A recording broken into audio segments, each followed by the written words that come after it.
Hello everyone! Welcome and welcome back to my channel. Meron tayong request.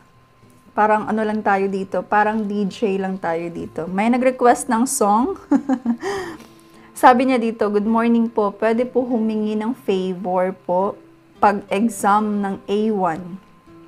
Any advice po? And then sabi niya, I have boyfriend from Germany po. Gusto niya ako mag-exam ng A1. But I'm afraid to fail the exam. Hihingi sana po ako ng tulong galing sa'yo po. Thank you in advance. So, hihingi daw po siya ng advice para sa A1 exam. So, yung A1 po or yung German language A1 certificate, yun po yung kailangan natin kapag tayo ay mag-a-apply ng visa na long-term visa. Like for example, family reunification visa, visa to study in Germany, or working visa, au pair, at yung mga visa na kung saan eligible na mag-apply ng residency dito sa Germany. Yung mag-i-stay tayo ng longer than 90 days. Pang matagalan na siya na visa. So, kapag yun po yung i-a-apply natin or mag-a-apply tayo ng long-term visa, kailangan natin ng A1 certificate. So, yung A1 po, yun po yung basic level ng German language. So, paano ko nga ba naipasa yung German language A1 exam ko? Kung saan kahit na self-study lang. 'Di ba? For example, hindi natin afford na mag-enroll sa isang language school. Sa Pilipinas kasi medyo talaga siya, expensive. So, ano ba yung mga magagandang gawin kapag self-study lang tayo and para may chance na maipasa natin yung A1 exam. So, ganito po yung ginawa ko actually. Nung mga bago pa lang kaming magka-chat ng partner ko, mga siguro 4 months or 5 months pa kami noon na magka-chat, nag-start na akong mag-aral ng A1 or nag-start na akong mag-aral ng German language. And yung ginamit ko ay app lang siya. Yun na yung Babbel. Yun yung ginamit ko first. And actually, nung time na yun, nasa Taiwan pa ako, nagtatrabaho. So, ang ginawa ko po nun, parang ano ko lang siya. Kapag meron akong free time, ginagamit ko yung app na yun. Kasi nakakaano siya, para ka lang naglalaro kapag ginagamit mo yung app. And then at the same time, di ba, meron kang matututunan. So, yun yung ginamit ko. And doon ko natutunan yung greetings in German, yung mga greetings sa German language, and then yung numbers, and yung mga short conversation, and kung paano mo i-introduce yung sarili mo, and then yung mga basic words na magagamit natin everyday. So, doon ko talaga siya natutunan sa Babbel na app. And yung mga yun po talaga yung importante sa A1 exam. Kasi nga, 'di ba, yung A1 ay basic language or basic level ng German language. So, kung gusto niyo po gumamit ng Babbel na app, ilalagay ko po sa description yung link ng website nila para diretso kayo sa official website ng Babbel. Sobrang talaga siya, tawag niyan, sulit na sulit yung Babbel na app talaga. Sobrang nakatulong sa pag-aaral ko ng A1 or German language. And of course, pwede niyo din po siyang i-download yung app na yun. Kung for example, sa phone lang kayo mag-aaral, okay na okay lang din. And then ayun, 3 months bago yung exam ko sa Cebu. Sa TELC Cebu ako nag-exam or TALC Cebu ako nag-exam nun. So, 3 months bago yung exam, sobrang ako nun, nag-focus na ako na mag-aral. And then, sinama ko na siya sa daily routine ko yung pag-aaral ng German language. So, dito sa German language, kailangan po talaga natin mag-focus. Kailangan yung focus talaga, and alam niyo yun, mas okay yung everyday mo siyang pag-aaralan. Kasi kapag lang, for example, once a week or once a month ka lang mag-aaral, of course, wala ka talagang, parang wala kang mareremember, wala kang matututunan talaga for short. So, mas okay na everyday mo talaga siyang pag-aralan. And ayun nga, ginamit ko yung Babbel, and meron pang isang app na ginamit ko, yung Duolingo app. Ginamit ko sila everyday talaga in 3 months. And kasi yung mga app na yun, ayun nga, para ka lang naglalaro, nag-e-enjoy ka habang ginagamit mo yung mga app na yun. And ayun nga, meron kang natututunan. May mga new words kang natututunan kung saan importante po talaga yun. Yung vocabulary, dapat meron tayong everyday, merong bagong words na matututunan. And then, syempre, hindi lang po, ang tawag niyan, hindi lang yung app yung nakatulong sa akin. Ang ginawa ko din po nun ay, nagsisearch din ako ng mga videos sa YouTube, yung mga sample ng A1 exam. I-search nyo lang po sa YouTube yung A1 sample exam. Marami na kayong videos na makikita talaga. And yung mga makikita nyong sample ng A1 exam sa YouTube, yun po talaga, ganun na ganun talaga yung exam in real. So, kung meron na tayong idea sa exam, for example, nanonood tayo ng videos about A1 sample exam, and then, so pagdating ng final exam natin, hindi tayo masya-shock or hindi tayo masosurpresa, hindi tayo magre-react na, hala, ganito pala yung exam. Ang hirap naman.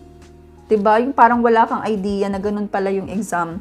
So, mas maganda po talaga na mag-search muna tayo sa YouTube nga. Maraming mga sample ng A1 exam na makakatulong po talaga sa atin. So, ayun, yung ginagawa ko po, every morning, pagkagising ko, nanonood agad ako ng video ng sample ng A1 exam. And then, ginagawa ko, nagtitake note din po talaga ako. Kasi minsan, kahit na kapag naririnig ko lang siya, hindi siya pumapasok sa utak ko. So, ang ginagawa ko, tinitake note ko din siya. Lalo na sa lalo na yung mga sample ng letters sa Schreiben. Naku, importante din po talaga yun. Kasi sa A1 exam po or sa German language exam, meron pong 4 parts. And yun po yung Hören or Hören. Ewan ko ba kung tama yung pagkaka-pronounce ko. Hören, yun po yung listening. Kung saan yung question ay maririnig mo lang sa speaker. And then, sa questionnaire na hawak mo, ang makikita mo doon ay choices ng answer. Kailangan mo lang pumili kung saan doon yung tamang answer. So, maririnig mo lang yung question. 2 times, I think. And, next is listen. Yun na yung reading.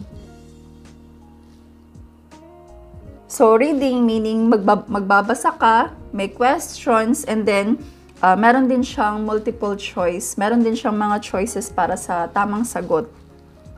And, syempre, meron pong time limit. So, and then next is Schreiben. Yun po yung writing. Kung saan kailangan nating bumuo ng letter or kailangan nating gumawa ng letter. Informal or formal letter, depende sa tema. So, sa letter po, kailangan po ay merong 30 to 40 words ata yung kailangan para sa A1. Yun po yung Schreiben. And then, syempre, ayun nga, meron din pong time limit talaga. And next is yung Sprechen or speaking. So, sa Sprechen po, meron din pong iba't ibang parts. First is yung sich vorstellen, kailangan mong ipakilala yung sarili mo in German. And next part is by group kayo and then meron kayong pipiliin na card. Magbubunot kayo ng card and kung ano man yung mabubunot mo, meron doong 1 word. And yung word na yun ay kailangan mong gawan ng sentence. And yung sentence na yon i-ask mo doon sa partner mo or sa kagrupo mo. And then next na part naman ay card ulit siya. Pero ang makikita mo doon ay picture lang. And yung picture na yon ay gagawan mo ulit ng sentence. So ganun po yung expression sa A1. So ayun nga, maraming sample ng exam sa YouTube, and then also yung sa app na na-mention ko, yung Babbel tsaka Duolingo, sobrang makakatulong po talaga yun sa pag-aaral ng German language. So ayun nga, for 3 months. For 3 months ko silang sinama sa daily routine, yung pag-aaral ng German language. Every day, wala po akong absent talaga sa pag-aaral. Kahit na minsan tinatamad ako, ginagawa ko yung app lang yung ginamit ko. For 30 minutes, 20 minutes, or 1 hour, yun na yung maximum minsan kapag sobrang tinamad akong mag-aral. Pero wag talaga kayong mag-absent. Kailangan, alam niyo yun, parang ma-review yung mga pinag-aralan natin hanggang sa exam. Yun po talaga yung makakatulong. Alam niyo yung time na nag-aral ako ng A1, sobrang nakaka-stress yung time na yun. Kasi nga, alam niyo yun, nakaka-stress yung German language para sa akin. Medyo mahirap siya talaga. And then, ang nakakalungkot kasi long distance na kayo ng partner mo, and then kailangan mo pang mag-aral, 'di ba? Yung sabay-sabay yung stress. So nung time na yun, palagi kami nag-aaway ng partner ko. Pero at least we still made it. 'Di ba? Parang nalagpasan namin yung part na yun na sobrang hirap talaga siya. Sobrang nakaka-stress.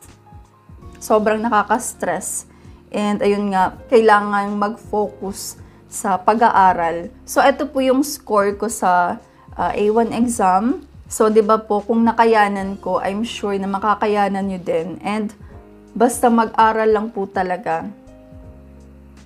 Hindi talaga siya imposible na maipasa ang exam kapag nag-aaral tayo or kapag napag-aralan natin. And pwede rin kayo na mag-practice together with your partner kung meron kayong German partner.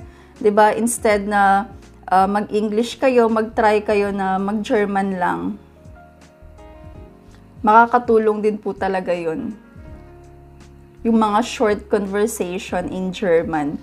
Kasi nga, 'di ba, sa expression, yung gagawa ka ng sentence, mas okay na, alam mo yun, marunong ka ng bumuo ng sentence para kahit na ano pa yung word na mabunot mo, as long as alam mo kung ano yun, magagawan mo agad ng sentence. So, syempre, kung marunong ka ng gumawa ng sentence, mabubuo mo rin yung letter. Yung 30 to 40 words na letter. Hindi rin yun siya magiging problema. So, mas okay po talaga na dapat meron tayong matututunan na new words every day hanggang sa exam natin. And I think yung 3 months ay enough na talaga yun sa pag-aaral. Or I think yung iba, parang 2 months lang atang nag-aral or 1 month, and then naipasa nila yung exam. So dapat, lang talaga, mag-aral lang talaga. Pagsikapan lang talaga na mag-aral, and then, for example, ayun nga, kapag may time or may araw na tatama rin tayo, kasi hindi naman yun siya may iwasan, lalo na kapag nai-stress tayo, 'di ba? So, pa rin, mag-spend pa rin kayo ng mga 20 minutes or 30 minutes sa pag-aaral para at least ma-refresh yung mga pinag-aaralan nyo, 'di ba? So, yun po yung advice ko para sa mga gustong mag-exam ng German language A1. And sana ay makatulong po ito sa inyo. And kung gusto nyong gamitin yung Babbel, ilalagay ko po sa description yung link.